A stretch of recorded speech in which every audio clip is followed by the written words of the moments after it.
And as we've been told in both cases, in whether we're talking the BRICS currency or the Shanghai Corporation Organization, they will both use gold to peg to their new system. Whether it be a new BRICS currency that will be pegged to gold. Remember, in order to get everyone to the table, all you have to do is say, look at what those bastards in the West are doing. They're going to freeze your assets. They're going to kick you out of SWIFT. Heck, Europe just voted to take the assets that they froze from Russia and use them to rebuild the Ukraine.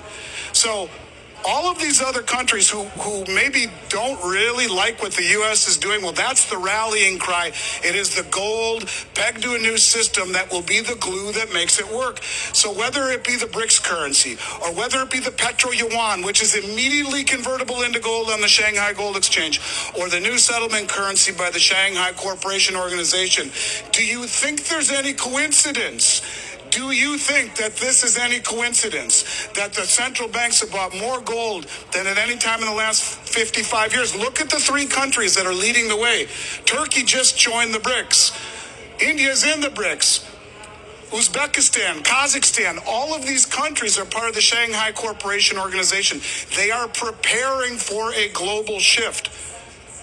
We are witnessing a massive de-dollarization. And here's the nail on the dollar coffin. Just came out a few days ago. Saudi Arabia said at this latest meeting that at Davos that they are open to taking other currencies for oil settlement. Why? Because there's strength in numbers. In and of themselves, these countries cannot stand up to the West.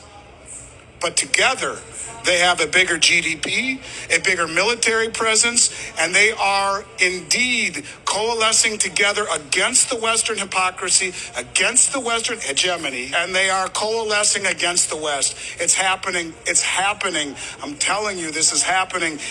The world is moving to de-dollarization. There's no question about that. But let's just play it out for 1 second, right? What happens? How does it happen? How does the Great Reset that Klaus Schwab talked about happens? It's really very easy.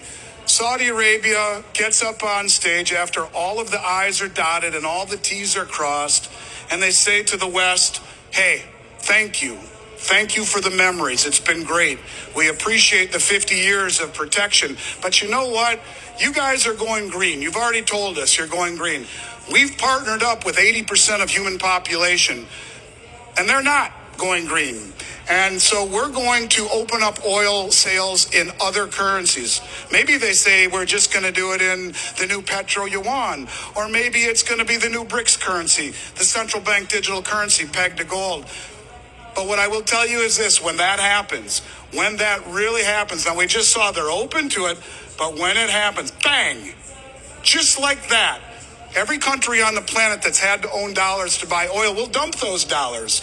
And a tidal wave, a tsunami of inflation will hit the shores of the West. And when that happens, God help us all, because all of these assets are inversely correlated to what? To a spike in interest rates.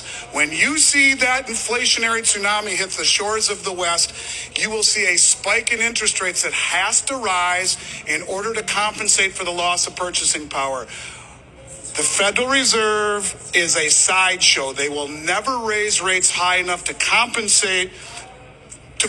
They will never raise rates high enough to tackle inflation. If this happens and the dollar loses its singular world reserve currency and every country on the planet no longer needs to hold dollars in order to buy oil, just wait and see what happens to asset prices in the wake of interest rates that spike to the moon. The three pillars of wealth in the United States or in the West are what? Stocks, bonds, and real estate. All are inversely correlated to a rise in interest rates. So what Jay Powell tells you, well, we're going to raise it by another quarter point, that's all a bunch of crap. Wait until see what happens when the dollar loses its world reserve status.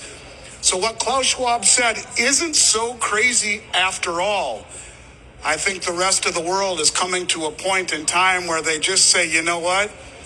Enough is enough. And now we have a whole schoolyard worth of people to stand up against the bully. And I think if you don't own gold right now, you're making a big mistake. You need to own gold like the way the rest of the world is doing.